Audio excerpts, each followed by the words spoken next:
आज हम लोग 2025 का विश्व आदिवासी दिवस मनाने के लिए उपस्थित हुए हैं। पूर्व के वक्ताओं ने तमाम चीजों पर बातचीत किया कि ये विश्व आदिवासी दिवस जो मनाने का हमको अधिकार और रास्ता बताया संयुक्त राष्ट्र संघ ने वर्ष 1982 में जो मूल आदिवासियों के लिए कमेटी बनाई गई थी, जो हमारे रहन सहन, खान पान, रीति रिवाज, हमारा कैसा बसाहट है, हमारा खान पान कैसा है, किस तरह से आदिवासी पूरे दुनिया में रहते हैं, उन सारे लोगों के लिए जानकारी इकट्ठा करने के लिए संयुक्त राष्ट्र संघ ने कमेटी गठित की थी। और उस कमेटी ने जो जानकारी इकट्ठा किया और उसकी गठन की जो तारीख थी वो 9 अगस्त 1982 थी।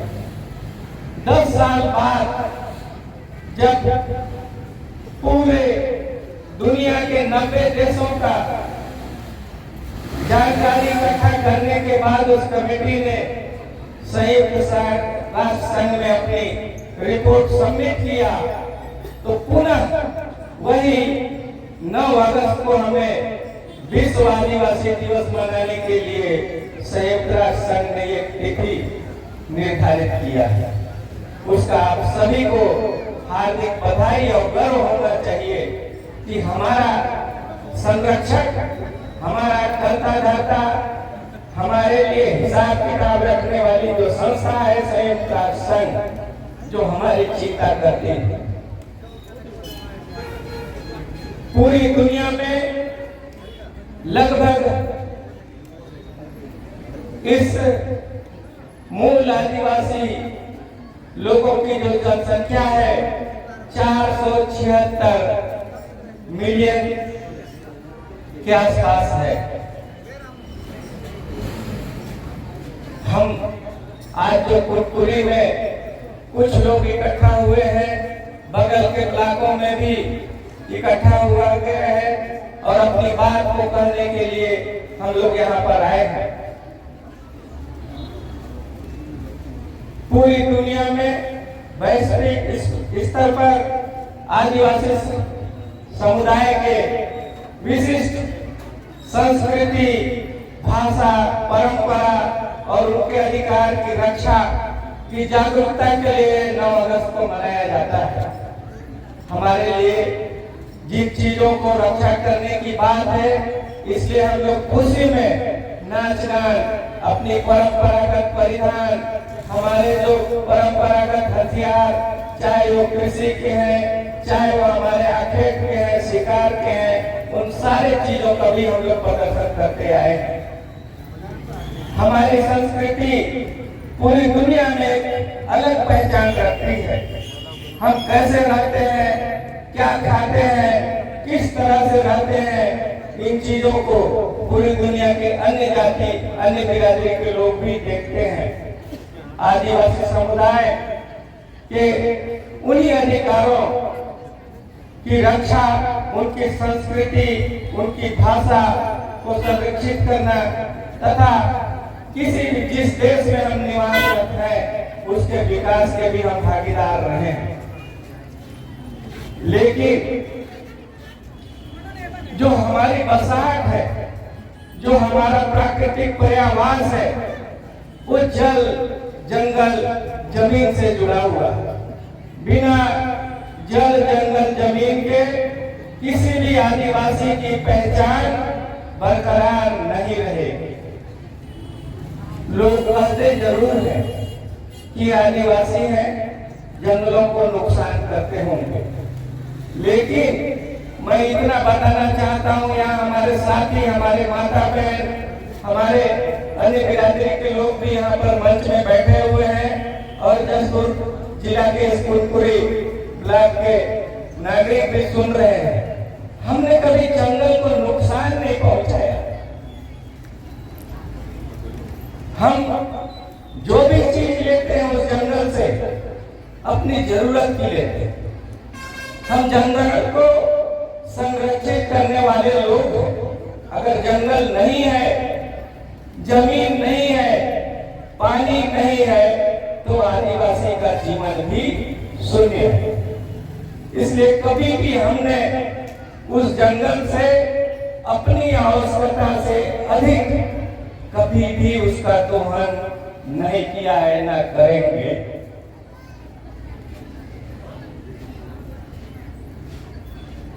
मुझे यहाँ आने पर आयोजन समिति के लोगों ने, हमारे पूर्व विधायक जी ने, कुंदन भाई ने, वाटर भाई ने बताया कि आप जिस जगह से आते हैं, पूर्व विधायक रहे, अनुसूचित जनजाति आयोग में लगभग मैंने 4-4.5 साल तक काम किया।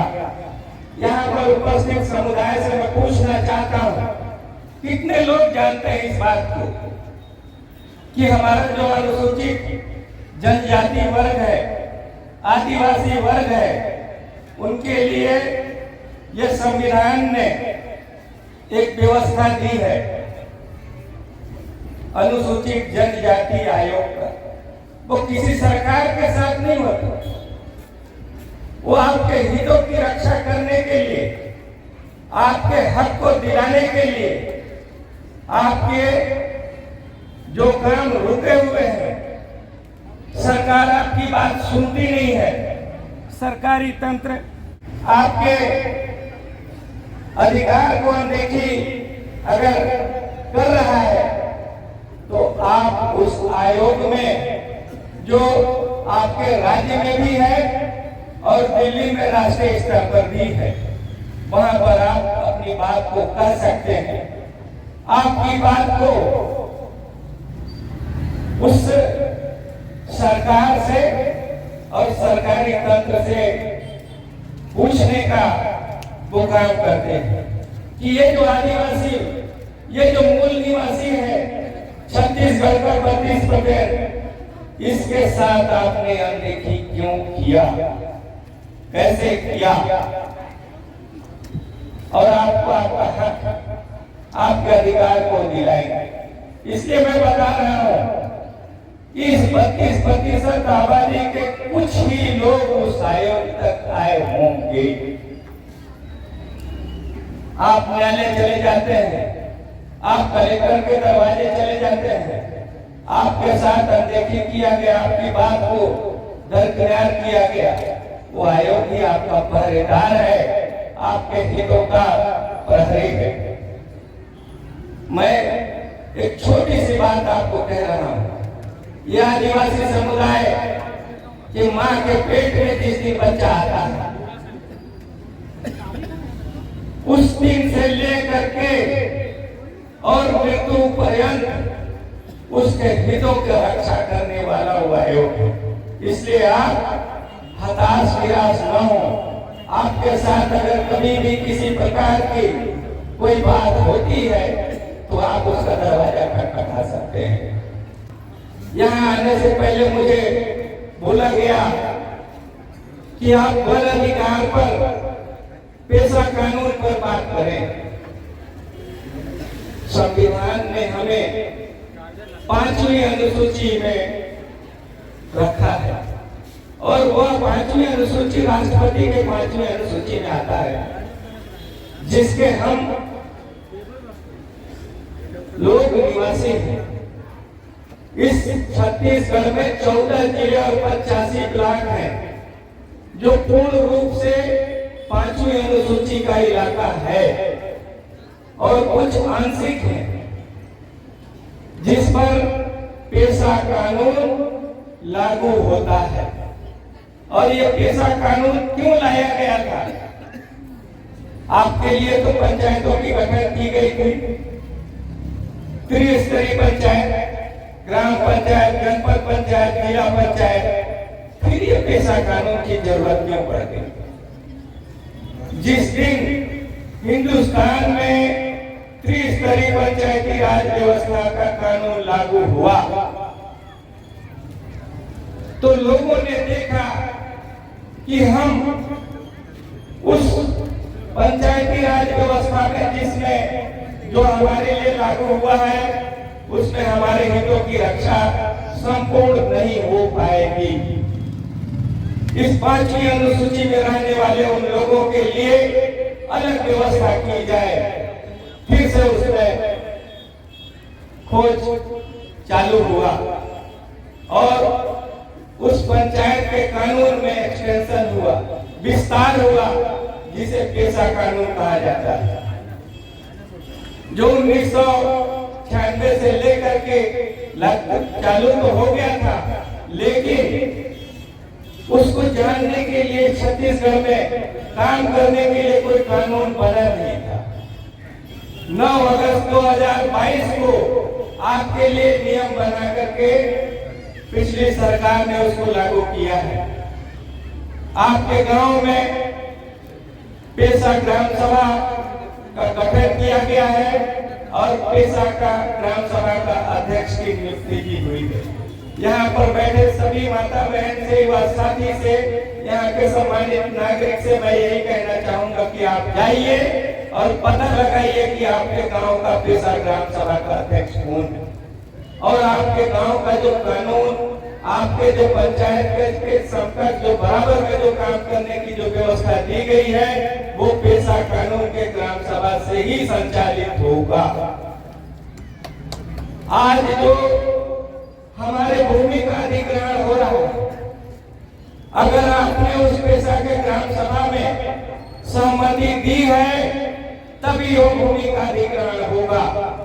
आपने सहमति दिया है तो आपके गौड़ खनिज का दोहन होगा, अन्यथा नहीं हो सकता है।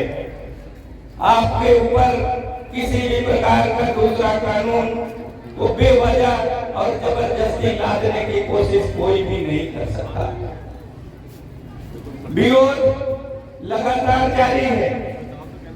किसी को भी इस बात से ये बात हजम नहीं हो रहा है कि ये आदिवासी ये कैसी बात कर रहे हैं। ये कहते हैं हम खरीद नहीं देंगे, जमीन नहीं देंगे। पूर्व विधायक जी ने बोला ना कि आपकी जाति प्रमाण पत्र पर संकट आ जाएगा, आपकी बसाहट पर संकट आ जाएगा। इसी की रक्षा करने के लिए तो पेशा कानून बना है। मैं सरगुजा जिला से आता हूँ। जिस तरीके का विस्थापन का दंश, जिस तरीके से वहां पर उजाड़ने का जो काम हो रहा है और अभी तो 6 लाख पेड़ काटे जाएंगे। आप ही के बिरादरी के लोग वहां रहते हैं, आप ही का भाई बहन होगा, आपके रिश्तेदार होंगे, आदिवासी ही हैं उस जंगल में, जिनको उजाड़ने के लिए ये कानून को दरकिनार किया जा रहा है। और उस विस्थापन को मैंने अपनी आंख से देखा है, मेरे रिश्तेदारों को मैंने उजाड़ते देखा है। किस तरीके से उनको उजाड़ दिया गया। पुनर्वास के नाम पर चंद रुपए देकर के आपको वहां से हटा दिया जाएगा। ये बीमारी आपके यहां भी आ रही है। आप चुप न बैठे। भारतमाला सड़क, रेलवे लाइन का विस्तार, बॉक्साइट का उत्खनन, सोने के खदान का खनन का काम का जो बात कहा जा रहा है, क्या इससे आपको लाभ है? हम विकास के बाधक नहीं है, लेकिन पेशा कानून ये कहता है कि अगर देश को विकास के लिए खनिज की जरूरत है, लोहे की जरूरत है, कोयले का जरूरत है, तो आप 5वीं अनुसूची से बाहर के खनिज का पहले दोहन कीजिए। अगर खनिज खत्म हो जाएगा, देश को संकट में है, अगर उसको संसाधन की जरूरत है, तब आप 5वीं अनुसूची में आइए। उसके पहले 5वीं अनुसूची में आपको आने की जरूरत है। लेकिन यहाँ पर दूसरे तरीके से कानून चल रहा है। पहले 5वीं अनुसूची का खनिज का दोहन हो, 5वीं अनुसूची के जंगल जमीन का और जल का दोहन हो, उसके बाद देखा जाए। क्या हम इस बात के लिए तैयार हैं? तैयार हैं? मैं आपसे पूछ रहा हूं, जो हसदेव का जंगल उजड़ रहा है, जो वहां के लोग लोग न जाने कहां चले गए, कहां चले गए। पिछले साल 16 तारीख 11वां महीना 2024 को जंगलों की कटाई हुई। कमलेश सितार उस पेड़ में दब करके मर गया, मजदूरी करने गया था। आज तक उसको सरकार की तरफ से कोई भी मुआवजा नहीं मिला है। सरकार उसको मानने के लिए तैयार नहीं है कि वो काम करने गया। आयोग ने उसकी रिपोर्ट दर्ज कराई है, कल आपके यहां भी ये आएगा। इसलिए मैं आपको आगाह कर रहा हूं कि भारत वाला सड़क में जिस तरीके से आपके साथी लोगों को गिरफ्तार किया गया, जिस तरीके से क्या गुनाह किया था उसने, यही ना उसने पूछ दिया आंख में आंख डाल के सरकार कि तुम ऐसा नहीं कर सकते।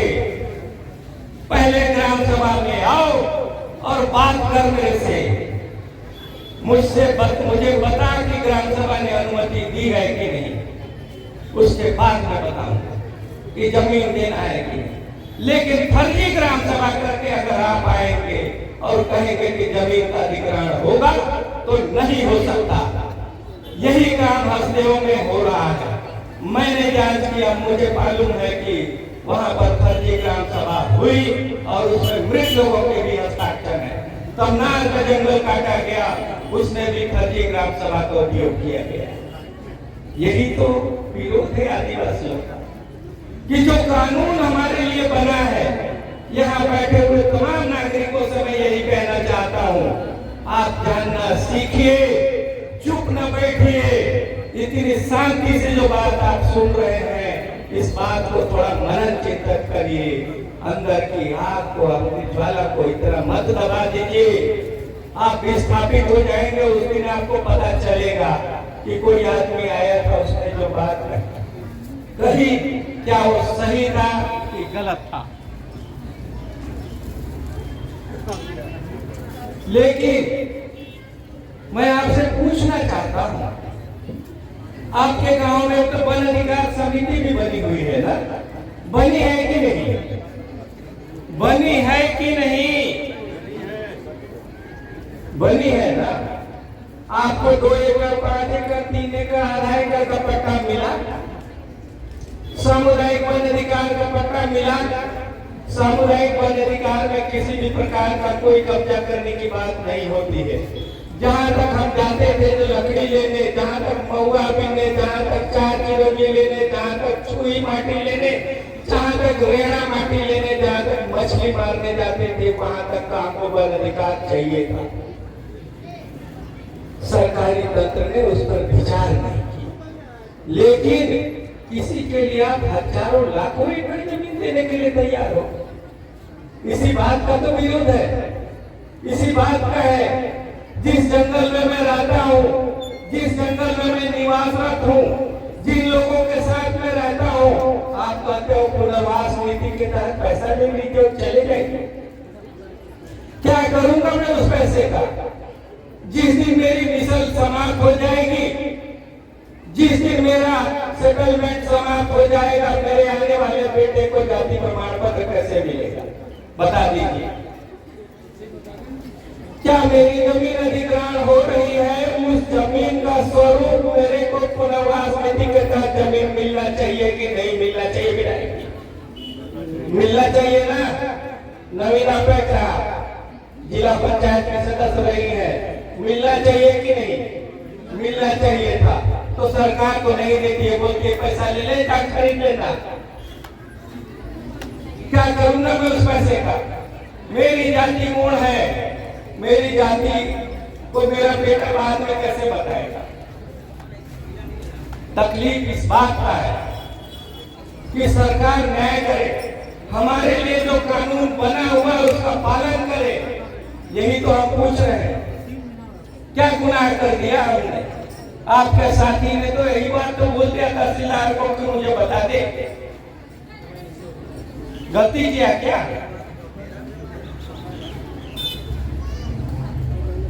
हम बहुत बड़ा लगान, बहुत बड़ा टैक्स हम पेड नहीं कर सकते, लेकिन यहाँ जितनी भी माता बहन युवा साथी हमारे मंच में बैठे हुए लोग हैं, हम जमीन का लगान तो पटाते हैं ना, और उस जमीन के लगान से तेरे को तनख्वाह मिलता है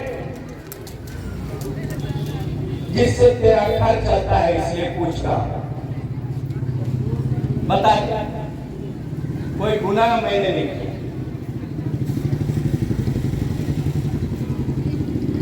आप सभी से मेरा यही निवेदन है कि अधिक से अधिक इन सारे कानूनों पर अध्ययन होना चाहिए, बातचीत होनी चाहिए। हमारे युवा साथी युवा बहन जो पढ़ लिख रहे हैं उनसे मेरा यही कहना है, सभी माताएं यहाँ पर बैठी हुई है, आपके बेटा को इस साल 8वीं का सर्टिफिकेट मिला, मार्कशीट मिला ना, 10वीं का मिला ना, मिला कि नहीं मिला? आप लोगों ने उसको ध्यान से देखा? उसमें जाति लिखा हुआ है आपका? नहीं लिखा है? फिर आप पूछिए कि इस मार्कशीट में मेरी जाति क्यों नहीं लिखी हुई है? इसके पूर्व में तो लिखा हुआ। छोटी सी बात है, आपको धीरे धीरे धीरे जहर दे करके जो मारने के जो तरीके से उपयोग किया जा रहा है, यही गलत। हम इसी बात के लिए चिंतित हैं। कुछ दिन पहले पूरे छत्तीसगढ़ में धर्मांतरण से पूरा प्रदेश और पूरा देश उद्वेलित हो गए। आप लोगों ने ध्यान दिया? नहीं दिया। 2 बहन आई हुई थी केरल से,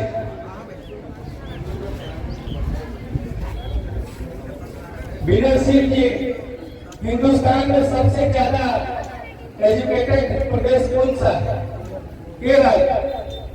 विनरशील जी ने बोल रहे हैं केरल सबसे ज्यादा पढ़े लिखे लोग अगर कहीं रहते हैं तो केरल में रहते हैं। और हमारे प्रदेश में स्कूल बंद किया जा रहा है। 10,464 स्कूल एक मुश्त बंद कर दिया गया। एक तरफ कोई प्रदेश पूरे देश में शिक्षा में अग्रणी है और किसी प्रदेश में स्कूल बंद किया जा रहा है। यह विसंगति क्यों? मैं पूछना चाहता हूं, यहाँ बैठे हुए पढ़े लिखे लोग बैठे, वो दोनों बहन जो नन थी, उन्होंने देखा कि छत्तीसगढ़ में स्कूल बंद हो रहा है, रोजगार का अवसर नहीं है, पढ़ा लिखा लोग यहाँ पर कम होने की संभावना है, तो उन्होंने उस बात को उनके पेरेंट्स से लिखवाया कि हम काम के साथ साथ इनको नर्सिंग की ट्रेनिंग देंगे। आज पूरे देश में अगर कहीं पर देख लीजिए, हर अस्पताल, हर स्वास्थ्य केंद्र के आसपास में 1-2 जगह में कोई न कोई केरल का नर्स मिल जाएगा। उन्होंने उनको ट्रेनिंग देने की बात कही, यहाँ से ले जाने की बात कही। पूरा परिवार पहले से ईसाई है, उन्होंने लिखित सहमति दे दी।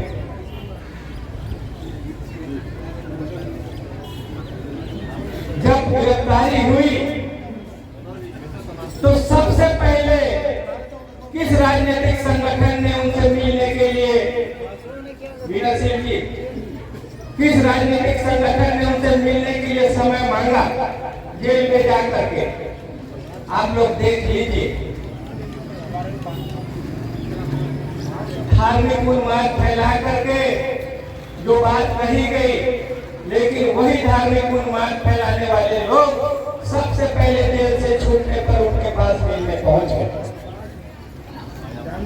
विचार करिए कि आपको बोला जाता है कि डी लिस्टिंग में कम कर दो और दूसरी तरफ जाकर के उनसे मिल लो। समझ लीजिए इस बात को, गांठ बांध लीजिए। एक आदिवासी व्यक्ति आपसे बोल करके जा रहा है कि डी लिस्टिंग में जो हमारे मराठी जी ने बोला कि 40% जसपुर में आबादी है गैर ईसाई लोगों का, तो अगर डिलिस्टिंग हो जाएगी तो 5वीं अनुसूची से बाहर हो जाएंगे। यही तो बात है, यही तो समझाना चाहते हैं हम कि शिक्षा के स्तर में कटौती 4,464 स्कूल, 10,464 स्कूल बंद कर दिया गया। लोगों में चिंता हुई। सभी मैं छोटी सी बात में बोल रहा हूँ, हम आदिवासी हैं, आदिवासी हैं तो हमारी पुरानी व्यवस्था में हम दिवाली करते थे ना, सुपर घोंसते थे ना, पढ़ लिख करके हम बाहर आ गए उससे। आए ना कि नहीं आए? अरे बोलेंगे कुछ, आए ना। लेकिन इस देश में कोई ऐसा भी व्यक्ति है जो ताली और थाली बजा करके इलाज कर रहा है। समझे बात को? ताली बजा दो, थाली बजा दो, तो हमारी स्कूल को बंद करके पुनः हमको उसी दीवारी में, उसी दुनिया में व्यवस्था में भेजने की काम की जा रही है। आप समझिए, ये है धर्मांतरण का साजिश। पेशा कानून पे बात हुई। मैं यहाँ के जसपुर के निवासियों से बस इतना ही मैं कहना चाहता हूँ कि आप यहाँ से उठने के बाद आप जाइए और अपने गांव में पेशा कानून, पेशा ग्राम सभा के अध्यक्ष को ढूंढिए और खोजिए और बैठक व्यवस्था को करिए, क्योंकि आपके जिले में जो भारतमाला की सड़क आ रही है, एक NH के पैरेलल एक सड़क बनाने की बात हो रही है, रेलवे लाइन विस्तार की बात हो रही है और खनिज का दोहन का जो बात हो रहा है। पूर्व विधायक जी ने बताया कि भाई बगैर इन सारे को किए भी हम यहाँ का विकास कर सकते हैं, तो यहाँ के नागरिकों के अनुसार जो व्यवस्था बनाई जाए उससे हट करके अगर व्यवस्था बनाने का प्रयास करेंगे तो हमारी असहमति है।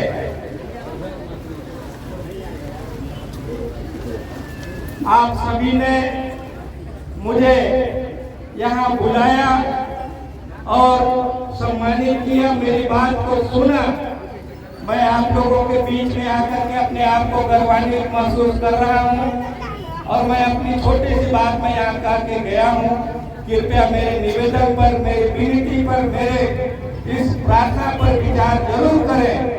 हम आदिवासी अगर एकजुट हैं, एक साथ हैं, तभी हमारा बचना संभव है। कोई जाति, कोई धर्म नहीं, इसलिए हम सबको एक साथ आना चाहिए। मेरे आने से पहले कुंदन पन्ना जी ने गाना सुनाया था, समय कम होने की वजह से आपने नहीं बोला। वो कोई छोटे मोटे कवि का गाना नहीं है, वो पद्मश्री से सम्मानित मधु मंसूरी का लिखा हुआ कविता है, जो हमारे आदिवासियत पर बात करते हैं, जो हमारी एकजुटता पर बात करते हैं। उन्होंने यही कहा है उस गाने में, उस कविता में, कि आप एक छोटी छोटी बातों को छोड़ दीजिए, बनो रे लोहार। मतलब कठोर निर्णय आपको लेना पड़ेगा, आदिवासियत की बात करनी पड़ेगी, अपने जड़ जंगल जमीन की बात करनी पड़ेगी, अपने हक की बात करनी पड़ेगी और उसके लिए डट करके लड़ाई लड़ना पड़ेगा। अपने अंदर की आग को जलाइए, इतने ठंडे में काम चलने वाला नहीं है। भीगा हुआ माचिस से आग नहीं जलने वाला।